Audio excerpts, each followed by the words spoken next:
कहानी की शुरुआत में हमें पता चलता है कि भविष्य में सभी जेल्स का कंट्रोल प्राइवेट कंपनियों के पास चला जाएगा। ये कंपनियां कैदियों की जिंदगी तक खरीद लेती हैं और उनका इस्तेमाल अमीर लोगों के मनोरंजन के लिए करती हैं। इंसानी जिंदगी की कीमत पर अजीबोगरीब खेल खेले जा रहे हैं। फिल्म की शुरुआत में कुछ कैदियों को चाइना की एक ऐसी ही जेल में ले जाया गया। उन्हें एक लाइन में खड़ा करके उनके नाम और वो किस जुर्म की सजा काट रहे हैं इस बारे में पूछा गया। अपराधियों में एक रिकी नाम का 20 साल का लड़का भी था, जिसे हत्या करने के जुर्म में 10 साल की कैद की सजा सुनाई गई थी। वो बाकी सबकी तरह नहीं था, गार्ड्स की बात ना मानकर अपने हिसाब से चलता। लाजमी है कि उन गार्ड्स को वो शुरुआत से ही पसंद नहीं आया, तो जैसे ही उसकी बारी में मेटल डिटेक्टर मशीन का अलार्म बजा, वो सब उस पर टूट पड़े।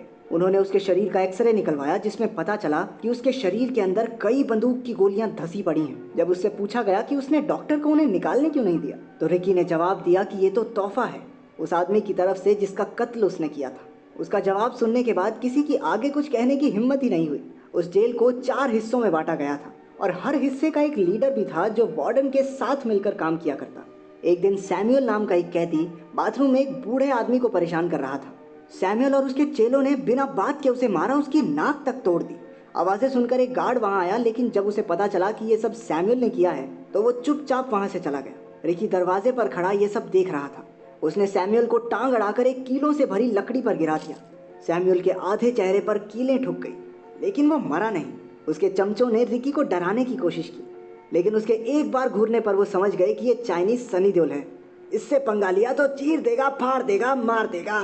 तो वो अपने जख्मी बॉस की देखभाल में लग गए। सैमुअल की मरहम पट्टी हो जाने के बाद वो रिकी से बदला लेने का प्लान बनाता है।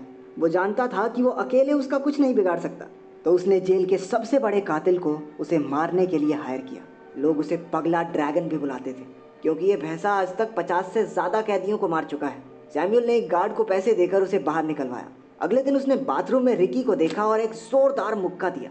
रिकी उठा और एक ही वार में उसकी अंतड़ियां बाहर निकाल दी। जब सैमुअल ने बीच में आने की कोशिश की तो रिकी ने इतनी जोर से मुक्का मारा कि वो उसके पेट के आर पार हो गया। सैमुअल भी मारा गया। जब गार्ड्स रिकी को लेकर जा रहे थे तो वेस्ट विंग का लीडर हाय उससे मिलने आया। उसने उसे अपनी गैंग में शामिल होने का न्योता दिया। रिकी को यह सब ज्यादा पसंद तो नहीं था, लेकिन उसने मना भी नहीं किया। इसके बाद हमें रिकी की बीती जिंदगी दिखाई जाती है। उसके माँ बाप के मर जाने के बाद वो एक अनाथ आश्रम में रह रहा था। एक दिन जब वो उनकी कब्र पर गया तो उसे वहां उसके चाचा मिले, जो कि एक बहुत बड़े कुंफू मास्टर हैं। उन्होंने रिकी के अंदर की प्रतिभा को पहचाना और उसे कुंफू सिखाना शुरू कर दिया। वो हर रोज कब्रिस्तान में ही प्रैक्टिस किया करते। रिकी ने ट्रेनिंग पर और ध्यान देने के लिए स्कूल तक जाना छोड़ दिया। समय के साथ वो बेहतर होता गया और जब उसने अपनी छाती से एक पत्थर को तोड़ दिया तो उसकी ट्रेनिंग पूरी हो गई। वर्तमान समय में रिकी को वार्डन के असिस्टेंट हुक के पास ले जाया गया। उसके नाम की ही तरह उसके दाएं हाथ की जगह भी एक हुक लगा हुआ था। जब गार्ड्स ने उसे बताया कि रिकी ने क्या किया है, वो गुस्से से भर गया। उसने अपना हुक रिकी के हाथ में गाड़ दिया और उससे उसकी ताकत का राज पूछा। जवाब ना देने पर हुक ने रिकी की गर्लफ्रेंड की फोटो निकाली और उसकी बेइज्जती करने लगा। उसने गुस्से में टेबल को ही तोड़ दिया और हुक को चेतावनी दी कि अगर उसे जिंदा रहना है तो अपने काम से काम रखे। लगभग 1 साल पहले रिकी की जिंदगी बहुत खुशनुमा थी। वो फेफे नाम की अपनी गर्लफ्रेंड से बेहद प्यार करता था। वो दोनों जल्द ही एक दूसरे से शादी भी करने वाले थे, लेकिन ये शायद किस्मत को मंजूर नहीं था। एक रात जब फेफे घर जा रही थी तो उसने कुछ गुंडों को स्कूल के बच्चों में अफीम बांटते हुए देखा। उन्होंने उसे देख लिया और पकड़कर अपने बॉस के पास ले गए। वो गंदी नजर से फेफे को देखता है, लेकिन फेफे किसी तरह बचकर वहां से भागी, लेकिन छत पर अंधेरे की वजह से उसे कुछ दिखाई नहीं दिया और नीचे गिरकर उसकी मौत हो गई। रिकी की पूरी दुनिया एक ही पल में उजड़ गई। वो फेफे की मौत का बदला लेने उस गैंग लीडर के पास गया। उसने रिकी पर कई गोलियां चलाई और उसे लगी भी, लेकिन फेफे को खोने के दर्द के सामने ये उसके लिए कुछ भी नहीं था। उसने एक ही मुक्के में उसका काम तमाम कर दिया, जिस वजह से उसे जेल जाना पड़ा। अगले दिन वेस्ट विंग के कैदियों ने सैमुअल के एक चमचे पर हमला कर दिया, क्योंकि सैमुअल के दम पर वो सबको बहुत परेशान करता था। अब जब उसका बॉस नहीं रहा तो वो सब उससे बदला लेना चाहते हैं। तभी हाय ने वहां आकर उन सबको रोका, लेकिन जब उसके कहने पर भी क्योंग नाम का एक कैदी नहीं रुका तो अपना दबदबा बनाए रखने के लिए उसने क्योंग को मारा और पूरी जेल के सामने एक क्रॉस पर लटका दिया। उसने सबको खुली चुनौती दी कि अगर कोई भी उसके विरुद्ध जाकर क्योंग को बचाना चाहता है तो सामने आए। वो सब अपने दोस्त को बचाना तो चाहते थे, लेकिन हाय के विरुद्ध जाने की हिम्मत किसी में नहीं थी। पर रिकी क्योंग को बचाने के लिए आया। उनके बीच भयंकर लड़ाई हुई। हाय ने एक पाउडर रिकी की आंखों में फेंक दिया ताकि उसे कुछ दिखाई ना दे। मौके का फायदा उठाकर उसने उसके दाएं हाथ की एक नस भी काट दी, जिससे रिकी का वो हाथ पैरालाइज हो गया। रिकी ने पानी के फवारे में अपनी आंखें धोई और अपने हाथ की नस की गांठ मारकर लड़ने को तैयार हो गया। अबे कोई डॉक्टर बनाओ इस लड़के को। इसके बाद रिकी ने हाय के सर के पीछे झन्नाटेदार थप्पड़ मारा। ये थप्पड़ इतना जोरदार था कि उसकी आंख ही बाहर आ गई। अपने आप को हारता हुआ देख हाय ने अपने पेट पर कट लगाया और अपनी स्मॉल इंटेस्टाइन बाहर निकाली ताकि वो उससे फंदा बनाकर रिकी का गला घोटकर उसे मार सके, पर उसका ये दाव नाकाम रहा। रिकी ने आखिरकार उसकी खोपड़ी में मुक्का दिया और हाय भैया चल बसे। उसे मारने के बाद रिकी ने कैंग को नीचे उतारा। असिस्टेंट वार्डन की सिक्योरिटी के लिए बाकी तीनों विंग्स के लीडर्स भी वहां आ गए। अगले दिन रिकी सोह नाम के एक आदमी से मिला। एक लीडर ने उसकी जीभ काट दी थी जिस वजह से वो बात नहीं कर पाता था, तो रिकी ने उसे अपनी बांसुरी दे दी। खुश होकर सोह ने बदले में उसे अफीम के कुछ पत्ते दिए। थोड़ी छानबीन के बाद उसे पता चला कि जेल के साउथ विंग में वहां का लीडर और हुक मिलकर अफीम की खेती कर रहे हैं, जिसे बाद में स्कूली बच्चों को बेचा जाता है। क्योंकि फेफे की मौत भी अफीम की ही वजह से हुई थी, तो रिकी इसे रोकना अपनी जिंदगी का मकसद बना लेता है।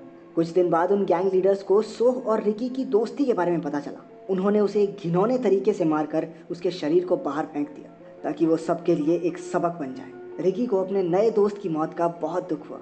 उस रात उसने पूरी अफीम की फसल को आग लगा दी। साउथ विंग का लीडर गुस्से में उस पर झपटा। रिकी उस पर भारी पड़ रहा था, लेकिन फिर तीनों लीडर्स एक साथ मिलकर लड़ने लगे। साउथ लीडर उनमें से सबसे दिमागदार था, नॉर्थ लीडर तेज धार वाले तारों से लड़ने में माहिर और ईस्ट लीडर उनमें से सबसे ज्यादा ताकतवर था। उन्होंने अपनी शक्तियों को मिलाकर उसे बंदी बना लिया और एक कमरे में बंद कर दिया। थोड़ी देर बाद ईस्ट विंग का लीडर उससे अकेले लड़ने पहुंचा, लेकिन तभी पूरा कमरा एक खास तरह की गीली सीमेंट से भर गया। रिकी ने वहां अपनी और ईस्ट विंग लीडर दोनों की जान बचाई, लेकिन इससे पहले कि वो हुक को छू भी पाता, उसके शरीर पर लगी सीमेंट सख्त होने लगी। उसका शरीर पूरी तरह से अकड़ गया। अगले दिन जेल का वार्डन अपने बिगड़ैल बेटे वोंग के साथ वापस लौटा। भारी भरकम शरीर की वजह से वोंग कारपेट पर फिसलकर गिर गए और उन जल्लादों ने इस बात पर कारपेट बिछाने वाले की जान ले ली। वार्डन जेल के कैदियों के साथ कीड़े मकोड़ों जैसा व्यवहार करता है। जब उसने अफीम की खेती में आग वाली बात सुनी तो उसका खून खौल उठा। हुक उसे उस कारागार के पास लेकर गया जहां उन्होंने रिकी को बांधा था। उसका शरीर अभी भी सीमेंट में जकड़ा हुआ था, लेकिन वार्डन को देखकर रिकी ने वो सीमेंट की परत तोड़ डाली। उसने वार्डन की गर्दन पकड़कर वादा किया कि अफीम का कारोबार चलाने के लिए वो उसे मारेगा जरूर। ईस्ट विंग के लीडर ने वहां आकर उसे रोका। वो इतना ताकतवर था कि उसने उन लोहे की सलाखों को मोड़कर रिकी के हाथों के इर्द गिर्द हथकड़ियों की तरह घुमा दिया। वो वार्डन और उसके बेटे के मनोरंजन के लिए रिकी को पूरी तरह से पीटने लगा। इस दौरान उनमें से किसी ने फेफे का नाम लिया, जिसने रिकी के अंदर की आग को फिर से जला दिया। उसने अपने हाथों को वहां से निकाला और अपनी पूरी ताकत से ईस्ट लीडर के टेटवे पर मुक्का मारा। वो पल भर में मर गया, लेकिन इससे पहले कि वो वार्डन तक पहुंच पाता, वो लोहे की बनी छत नीचे आने लगी।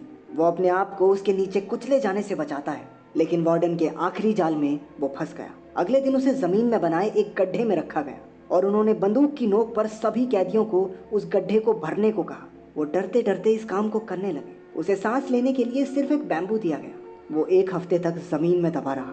8वें दिन वार्डन ने उसकी लाश को बाहर निकालने का हुक्म दिया ताकि सबको पता चल जाए कि उसके खिलाफ जाने का अंजाम क्या होता है। लेकिन जब उसे बाहर निकाला गया तो वो बिल्कुल ठीक था। मरना तो दूर की बात है, यहाँ भैया गुलाटियां मार रहे हैं। सारे कैदी उसे जिंदा देखकर बहुत खुश हुए, लेकिन 1 हफ्ता बिना खाने और पानी के रिकी कमजोर तो हो गया था। साउथ विंग के लीडर ने उसे आसानी से नॉकआउट कर दिया।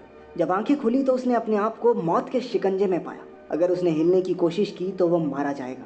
वार्डन ने रिकी की ताकत से इंप्रेस होकर उसे अपने साथ मिल जाने को कहा, लेकिन रिकी इस बात पर भी उसकी बेइज्जती करता है। इस बात पर उसे और टॉर्चर किया गया। साउथ लीडर ने रिकी के मुंह में ब्लेड्स भर दिए और एक के बाद एक उसके मुंह पर मुक्के देने लगा। उसके रुकने पर रिकी ने वो ब्लेड्स वार्डन के मुंह पर दे मारे। रात के समय एक कैदी ने उसे खाना दिया और हिम्मत ना हारने को कहा। ये देखकर हुक उसके कमरे में गया जहां रिकी ने उसके सपोर्टर को मार दिया और हुक की इकलौती ठीक आंख भी फोड़ दी। और कितनी वायलेंस होगी इस मूवी में। सभी कैदी वार्डन के खिलाफ विद्रोह कर देते हैं। वार्डन किचन में अपने छोटे हाथी जैसे बेटे को खिला खिलाकर और थुलथुला कर रहा था। जल्द ही रिकी वहां पहुंच गया। नॉर्थ और साउथ लीडर्स भी वहां आ गए। उन तीनों के बीच फिर से लड़ाई शुरू हुई, लेकिन इस बार रिकी उन दोनों पर भारी पड़ा। रिकी ने साउथ विंग के लीडर को इतनी बेरहमी से मारा कि नॉर्थ वाला तो उसे देख के ही भाग गया। ऐसा लग रहा था मानो वार्डन की कहानी खत्म, लेकिन अचानक वो एक विशालकाय राक्षस में बदल गया। उनकी लड़ाई खतरनाक चल रही थी, लेकिन रिकी ने आखिरकार उसे मीट ग्राइंडर मशीन में घुसा दिया। सिर्फ उसकी खोपड़ी को लेकर रिकी बाहर आया और आखिरी सीन में जेल की दीवार तोड़कर उसने सबको आजाद कर दिया। इससे अजीबोगरीब फिल्म तुमने शायद ही कभी देखी होगी, तो कमेंट्स में